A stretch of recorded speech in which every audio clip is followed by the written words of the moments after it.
नमस्कार, मैं कुसुम शर्मा अपने चैनल में आपके नन्हे मुन्नों का स्वागत करती हूँ। ये कहानी मेरी धर्म से जुड़ी हुई है। एक धार्मिक कहानी सुनाने जा रही हूँ। कहानी का है शीर्षक ढैया भैया। एक ब्राह्मण परिवार था। उस परिवार में 5 बच्चे थे, 2 पति पत्नी। उन 5 बच्चों में एक बच्चा जो सबसे छोटा था वो सबसे ज़्यादा खाना खाता था, यानी कि एक टाइम में 2.5 किलो। ब्राह्मण परिवार भिक्षा मांगकर अपना निर्वाह करता था। अब रोज़ उनको इतना अन्न भिक्षा में नहीं मिलता था, तो उन्होंने सोचा कि भाई इस बच्चे का कैसे होगा, चलो देखते हैं।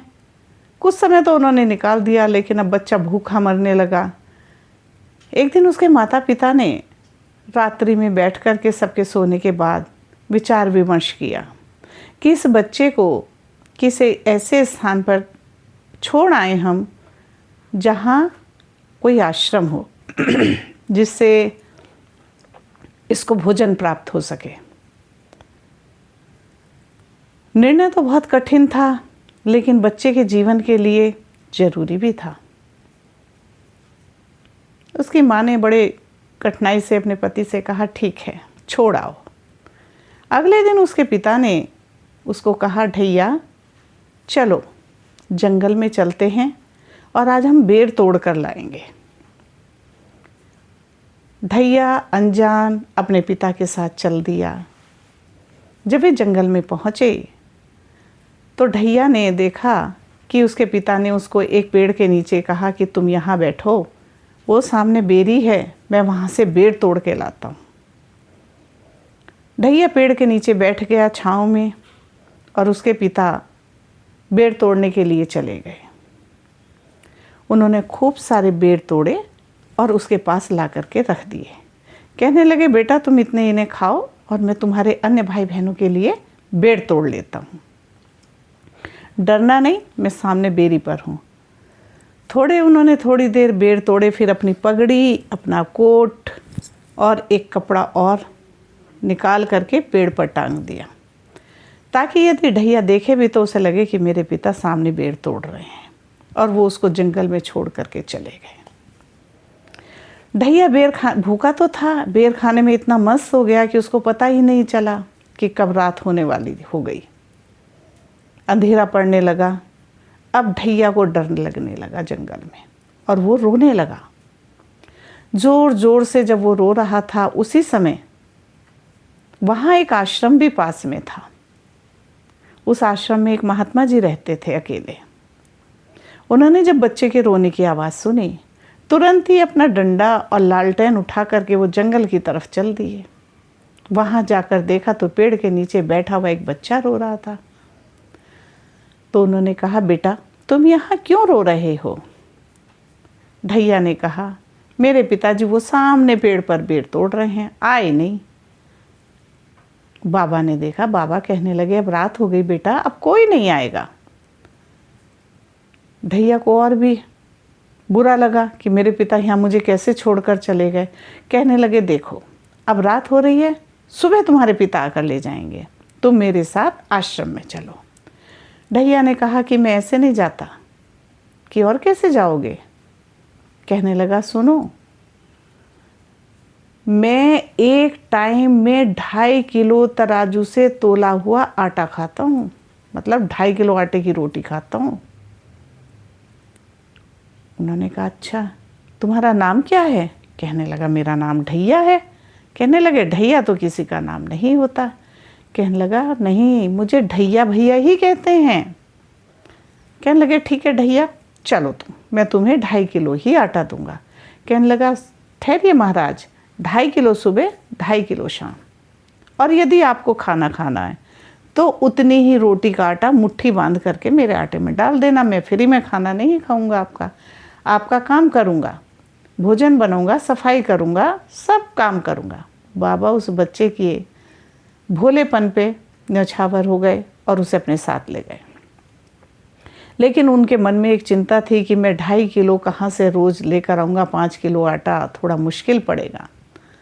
खैर उनके पास रोज़ भिक्षा मांगते थे, शहर में जाकर के उनके पास काफ़ी आटा जुड़ा हुआ था। सुबह को जब बाबा भिक्षा मांगने चले तो उन्होंने कहा कि ढैया मैं तो जा रहा हूँ भिक्षा मांगने और तुम खाना बना के खा लेना। कहने लगा मेरा आटा रख दिया कि हाँ तुम्हारा 2.5 किलो आटा मैंने तोल कर रख दिया है। कहने लगा ठीक है। कहने लगा बाबा आपकी रोटी। बोले मैं दोपहर को नहीं आऊँगा, शाम को ही खाऊँगा। कि ठीक है।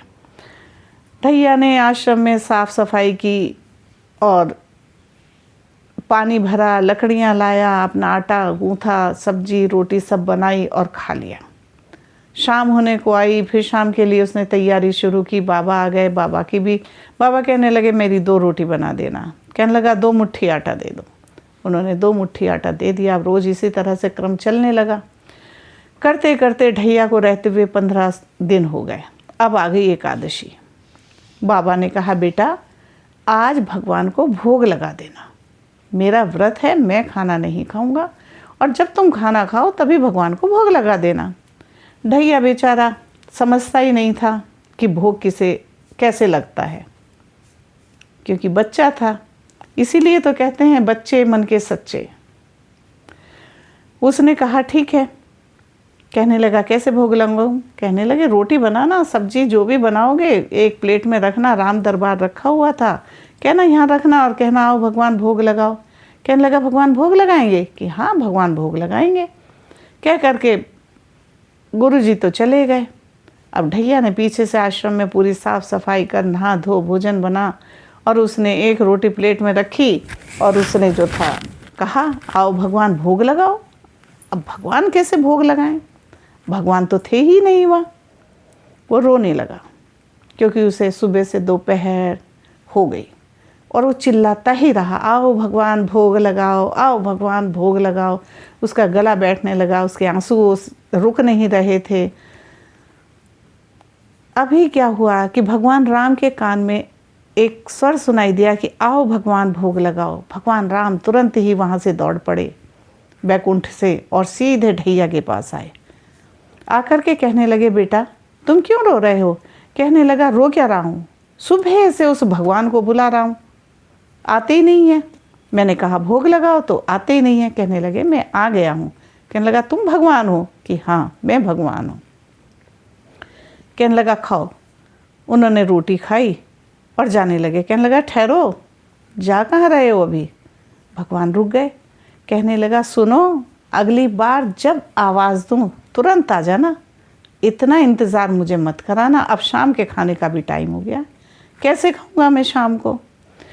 तो उन्होंने कहा ठीक है मैं जल्दी आऊँगा। तो उन्होंने जो था वो तो चले गए।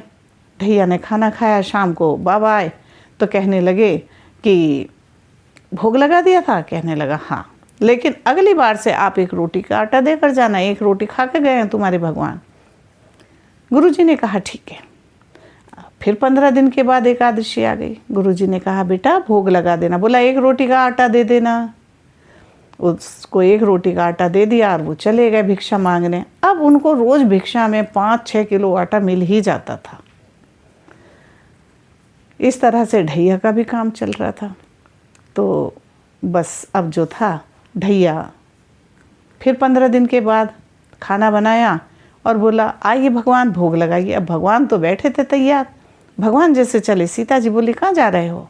मैं तुम्हारे साथ चलूँगी। बस अब मैं अपनी कहानी को यहीं विराम देती हूँ। कहानी थोड़ी बड़ी है तो ये दूसरे भाग में मैं आपको अपनी कहानी सुनाऊंगी। आपको कैसी लगी आप कमेंट में लिख करके बताइए। मेरे चैनल को सब्सक्राइब कीजिए, लाइक कीजिए, शेयर कीजिए। धन्यवाद।